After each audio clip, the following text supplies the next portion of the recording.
ఆషాఢ పౌర్ణమిని పురస్కరించుకుని శ్రీశైల మహాక్షేత్రంలో బుధవారం భ్రమరాంబాదేవికి శాకాంబరి ఉత్సవం నేత్రశోభితంగా జరిగింది. అమ్మవారి ఆలయ ప్రాంగణాన్ని వివిధ రకాల కూరగాయలు, ఆకుకూరలతో అలంకరించారు.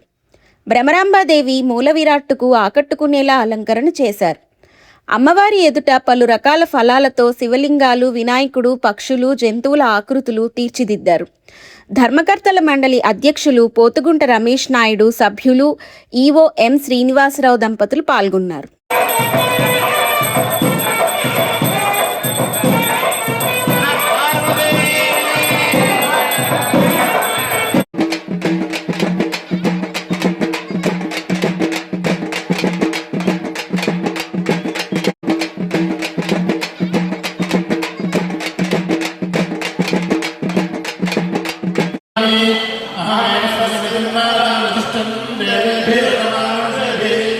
కామ